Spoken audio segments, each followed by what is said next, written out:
코로나 시대의 성도의 거룩한 삶, 그 첫 번째로 기본 계획 함께 살펴보겠습니다. 첫 번째 시간 우리는 성화가 무엇인지 살펴보려고 합니다. 성화를 이해하기 위해서는 싱클레어 퍼거슨 목사님의 거룩의 길이라는 책의 도움을 받아 성화가 무엇이고 성화는 어떻게 이루어지는지 함께 살펴보려고 합니다. 우리는 거룩함의 성경적 토대를 마련해야 합니다. 왜냐하면 그렇게 되지 않을 때 결국 자기 소견에 옳은 대로 자기 브랜드의 기독교를 만들게 되기 때문입니다. 사사기 시대가 그런 시대였죠. 거룩에 대한 성경의 기초석이 없으면 결정적인 순간에 자기 생각과 감정에 휘둘리는 덫에 걸리게 됩니다. 싱클레어 퍼거슨 목사님은 이 시대의 그리스도인의 특징을 설명하며 우리가 하나님의 말씀 묵상하기를 얼마나 힘들어하고 있으며 사실 말씀을 얼마나 모르며 우리가 그 말씀에서 얻는 자양분이 얼마나 빈약한지를 설명합니다. 즉 이 시대 그리스도인들은 말씀을 묵상하기 힘들어하고 말씀을 모르고 있고 말씀으로부터 얻는 자양분이 빈약하다는 것이죠. 복음주의 기독교가 우리 시대에 자신을 사랑하는 나르시시즘에 얼마나 오염되었는지 주관적 입장을 갖게 된 그리스도인이 너무나 많다고 진단합니다.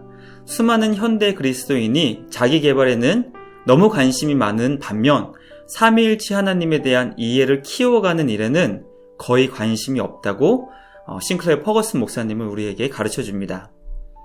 루터의 라틴어 표현을 빌리자면 인트루바투스 인세, 즉 이 시대 그리스도인들이 자기 자신에게로 구부러져 있다는 것이죠.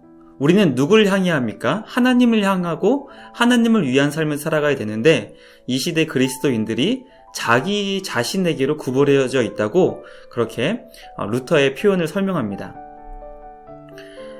성경은 우리를 이 상태에서 건져내 우리가 앓고 있는 영적 척추 측만증을 고쳐서 세상에서 하나님의 영광을 위해 허리를 곳곳이 펴고 걷게 해줄 수 있다고 가르쳐줍니다. 그리스도인으로서 우리가 좀 더 성경적으로 생각하는 법을 배우려 하기만 하면 확신하건대 우리의 삶, 우리의 교회, 우리 일, 우리의 증언은 새로운 차원으로 접어들 것입니다. 전혀 질이 다른 그리스도인의 삶과 교제가 뚜렷이 드러날 것입니다. 성도들이 성화되어 그리스도를 닮아가는 과정에 있음을 세상이 별로 증거하지 못하고 있는 이때 코로나 시대 성도의 거룩한 삶, 이 과정을 통해 거룩함을 기쁨으로 따라갈 수 있는 힘을 얻게 되길 간절히 소망하며 앞으로 함께 이 내용을 살펴보기를 원합니다. 첫 번째 기본 계획입니다. 그렇다면 과연 거룩함이란 무슨 의미일까요? 내가 거룩해지고 성화의 진전을 이룰 수 있을 것이라는 소망이 우리 안에 있으신가요? 거룩을 설명할 때 구별됨 또는 분리됨으로 설명합니다. 세상과 구별되고 분리되었다는 의미가 거룩이라고 설명하는 것이죠. 그러나 이 말은 출발이 잘못된 설명이라고 싱클레어 퍼거슨 목사님은 설명합니다. 거룩을 구별과 분리로 생각하면 우리의 생각을 잘못된 방향으로 이끌게 되기 때문이죠. 그렇다면 과연 거룩은 무엇일까요? 그것은 언제나 영원하신 삼위일체 하나님, 즉 성부, 성자, 성령 하나님의 거룩하심을 통해 이해해야 합니다. 삼위일체이신 성부, 성자, 성령의 속성에는 분리와 나눔이 없습니다. 서로를 향한 완전한 헌신만 있는 것이죠. 그러므로 하나님의 거룩은 결혼을 묘사하는 표현과 같은 속성을 의미합니다. 결혼은 무엇입니까? 다른 모든 것을 버리고 오직 그대에게만 충실히 붙어있는 것으로 절대적이고 영원하고 독점적이고 순결하고 되돌릴 수 없고 완전히 표현된 헌신을 의미합니다. 그러므로 거룩함은 인격적인 일이죠. 거룩함은 사랑을 설명하는 한 가지 방법입니다. 성부, 성자, 성령은 서로가 서로에게서 시선을 떼지 않습니다. 그것도 영원히 말이죠. 하나님의 거룩이 이런 의미라면 우리에게도 거룩은 이런 의미가 됩니다. 하나님께 대한 철저히 인격적이고 강렬하고 애정어린 헌신이 바로 거룩입니다. 무조건적으로 그분께 속하는 것이 바로 우리의 거룩함입니다. 거룩함이란 그러므로 전적으로 하나님의 소유가 되는 것. 그래서 우리가 하는 모든 일, 우리가 가진 모든 것이 다 하나님의 것임을 의미합니다.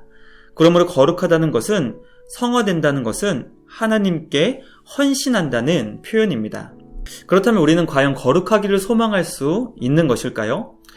성화 실패에 관해 생각할 때 대표적으로 떠오르는 제자가 바로 베드로입니다. 거룩을 생각할 때 우리도 베드로처럼 비틀거릴 때가 많습니다. 그리스도께 전적으로 순복하지 않고 전적인 순종 대신 고집스럽고 죄악된 저항의 움직임이 강하게 일어나는 것을 우리 안에서 발견하게 됩니다. 그러나 베드로는 그 비틀거림에서 회복되었고 성화의 실패에서 초대교회의 탁월한 지도자가 되었습니다. 많은 실패에도 불구하고 우리 같은 사람도 하나님께 헌신될 수 있고 거룩함에서 진보를 보일 수 있음을 가르칠 수 있는 신약 성경의 인물이 바로 시몬 베드로입니다. 사도 베드로를 통해 우리가 과연 어떻게 거룩을 이룰 수 있는지 살펴보길 원합니다. 나는 누구며 나는 무엇을 위해 존재하는 것인가? 베드로가 교회들에게 보내는 첫 번째 편지는 주변의 수많은 적대와 박해의 상황 가운데 기록한 말씀입니다. 베드로는 먼저 그리스도 안에 있는 이들의 정체성이 무엇인지 설명합니다. 힘든 일을 만났을 때 가장 중요한 것은 그 상황에 직면한 사람이 본인의 정체성을 분명히 갖고 있는 것입니다. 즉 그리스도 안에서 새롭게 갖게 된 정체성에 기초를 두고 있는가 하는 것이죠. 베드로는 성도들의 정체성을 그리스도를 향한 헌신과 그리스도와 언약의 교제를 나누는 삶을 즐거워하게 할 셈으로 성령에 의해 따로 구별되도록 하나님께서 이들 위해 정해두신 사랑을 통해 택함받은 사람들이라고 설명합니다. 조금 어렵죠. 그리스도를 향한 순종과 또 예수 그리스도의 핏부림과 이것을 위해 성령께서 구별하시고 하나님이 이것을 미리 정하시고 선택된 사람들이 바로 그리스도인이다라는 것입니다. 그러므로 사도 베드로는 내가 누구의 소유인지 그리고 내가 누구인지 내가 무엇을 위해 존재하는지를 알게 되면 내가 어떻게 살아가야 하는지에 관한 기본적인 문제들이 정리된다는 것을 가르쳐줍니다. 베드로는 성도들에게 내가 신자라면 나는 태어나기도 전에 하나님께 은혜로 택함받고 사랑받는 사람이고 내가 하나님과의 언약의 교제를 나눌 수 있도록 보혈을 흘려주신 구주께 순종할 수 있게 하려고 성령을 통해 성화를 경험한 사람이라는 정체성을 가르쳐줍니다. 그러므로 우리가 하나님의 은혜로 택함받은 자, 하나님의 사랑을 받은 자, 예수 그리스도께서 우리 대신 보혈을 흘려 죽어주신 존재, 성령을 통해 성화를 이미 경험한 사람이라고 사도 베드로는 우리가 그런 존재라고 설명합니다. 우리는 우리 자신의 소유가 아니라 그리스도의 희생으로 값주고 산 존재들이며 우리는 하나님의 소유이며 따라서 하나님의 영광을 위해 사는 사람들이라고 베드로는 설명합니다. 왜냐하면 바로 이 목적을 위해 하나님께서 우리를 예수 그리스도의 핏값으로 사셨기 때문입니다. 우리가 하나님의 영광을 위한 거룩한 존재가 될 때 두려워하거나 걱정할 필요가 없는 이유가 있습니다. 우리가 새로운 정체성에 대한 인식을 키워나가고 우리의 운명을 실현해 나가는 데 필요한 모든 것을 하나님께서 그리스도 안에서 다 마련해 두셨기 때문입니다. 예전에는 걸려 넘어졌던 베드로는 이제 성도들에게 거룩을 향한 힘을 북돋아주는 자가 되었습니다. 그렇다면 거룩은 왜 그토록 중요한 문제일까요? 첫째, 성경이 거룩함을 상세히 설명하고 있기 때문입니다. 거룩이란 우리가 믿는 기독교 교리에 아주 중요한 것이 분명합니다. 둘째로 신약 성경이 거룩함 없이는 구원이 불가능하다고 우리에게 거듭 강조하고 있기 때문입니다. 그러므로 거룩이란 해도 되고 안 해도 되는 것이 아니라 그리스도인의 삶의 한 국면으로서 아주 매우 중요한 것이죠. 히브리서 기자는 거룩함을 따르라, 이것이 없이는 아무도 주를 보지 못할 것이라고 우리에게 강력하게 설명합니다. 그렇다면 새로운 생활 방식의 필요성은 무엇일까요? 칭의는 하나님께서 우리를 그리스도 안에서 의롭다 여겨주신 것입니다. 성화란 하나님께서 우리를 우리 자신 안에서 점점 더 의롭게 만들어 가시는 것입니다. 우리가 의롭게 여김을 받는 칭의는 우리의 성화에 달려있는 것이 아니라 주님의 은혜이죠. 그러나 성경은 성화 없이는 칭의가 없다고 설명합니다. 즉 거룩하게 되는 것 없이는 의롭게 되는 것이 없다는 것이죠. 왜냐하면 칭의와 성화는 모두 그리스도 안에서 우리에게 주어지기 때문입니다. 주님 안에서 새롭게 태어나는 중생, 거듭남은 우리를 의롭게 여겨주시는 칭의가 되고, 주님 안에서 의롭게 된 사람은 옛 생활 방식에서 새로운 생활 방식으로 거룩한 삶을 살게 된다고 성경은 설명합니다. 그렇다면 성화의 의미가 무엇일까요? 거룩한 삶은 과연 무엇일까요? 성경은 성화를 설명할 때 특별한 목적을 위해 전적으로 자기를 바친다는 개념으로 설명합니다. 일상적 쓰임새를 삼가고 특별히 신경 써서 관리하는 삶으로 설명합니다.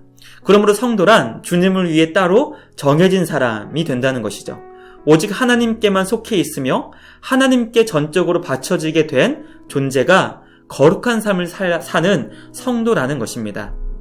또한 하나님께 속해 있다는 의미는 하나님으로부터 영향을 받는다는 의미를 포함하죠. 하나님의 소유가 되고 하나님을 점점 닮아가기 위해 하나님에 의해 소유권이 주장되는 것을 의미합니다.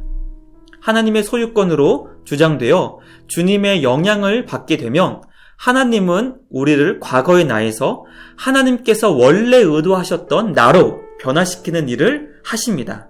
우리를 더욱더 하나님을 닮은 존재로 만들어 가시는 것이죠. 그리스도는 주시지 않은 것은 명하시지 않습니다. 즉, 거룩을 주시지 않을 것이면 거룩을 명하시지 않는 것이죠. 과거의 실패 때문에 언제까지 무력한 상태에 있거나 또는 그런 실수를 반복할 운명이라는 두려움 때문에 옴짝달싹 못하고 있을 필요는 없습니다. 거룩한 삶을 우리에게 명령하신 예수 그리스도께서, 우리의 구원자 되신 주님께서 그것을 이루어 가실 것이기 때문입니다. 요약합니다. 성도가 거룩한 삶을 살게 되는 성화는 하나님께서 주님의 영광을 위해 이루실 것입니다. 그러므로 우리는 하나님에 의해 이미 성화되어 왔다는 것을 기억하기 바랍니다. 하나님은 우리를 점차 변화시키셔서 하나님의 속성과 매력을 반영하기 시작하게 하십니다. 예수 그리스도의 삶이 우리의 삶과 인격에 반사되기 시작할 것입니다. 예수님을 닮아가기 시작할 것입니다. 그것이 우리 하나님의 목적이고 거룩하라고 명령하신 주님의 말씀이며 성령 하나님께서 이루어가시는 사역입니다. 이제 앞으로 우리는 코로나 시대에 성도의 거룩한 삶을 통해 하나님께서 우리를 향해 계획하시고 이루어가시는 성화는 과연 무엇인지 살펴보는 귀한 시간이 될 수 있기를 소망합니다. 이 시간을 위해 기도해 주시길 바라고 나눔을 통해 더욱 풍성한 영적 교제가 이루어지게 되시길 주님의 이름으로 간절히 축복합니다. 우리 함께 오늘 나누었던 이 내용을 서로 나눌 수 있는 질문을 살펴보고 마치겠습니다. 지금까지 알고 배웠던 거룩은 과연 무엇이었나요? 오늘 내용을 통해 거룩에 대해 새롭게 깨닫게 된 내용을 함께 나눠보기 원합니다. 나의 신앙에 있어 어떤 부분에서 예수님을 닮아가는 성화의 진전이 있었는지 그 은혜를 함께 나누었으면 좋겠습니다. 세 번째, 거룩한 삶이 무너지고 큰 좌절을 경험했던 그런 신앙의 아픔이 우리 가운데 있다면 분명히 있을 것이죠. 그것을 나눠보았으면 좋겠습니다. 그 사건을 통해 깨닫게 된 유익이 분명히 있으셨을 텐데요. 그것도 함께 나눠보았으면 좋겠습니다. 그리고 하나님께서 나를 통해 이루실 하나님의 거룩한 삶은 과연 어떤 것일지 주님 주시는 마음을 함께 나누었으면 좋겠습니다. 이 시간 오늘 코로나 시대 성도의 거룩한 삶 첫 번째 내용을 함께 살펴보았습니다. 조금 제 목소리가 빨랐을 수도 있지만 유튜브 영상이 좋은 점이 뭐죠? 한 번 더 볼 수 있고 또 들을 수 있다는 것입니다. 그래서 오늘 이 첫 번째 내용 조금 빠르셨다고 느껴지시면 한 번 더 들어보시고 또 한번 영상을 보셨으면 좋겠습니다. 그리고 둘씩 짝지어 주시는 분들과 이번 주 안에 함께 오늘 질문의 내용을 함께 나누어 보는 교제를 나누시는 그런 시간 가지셨으면 좋겠습니다. 이것으로 오늘 첫 시간 마치겠습니다. 감사합니다.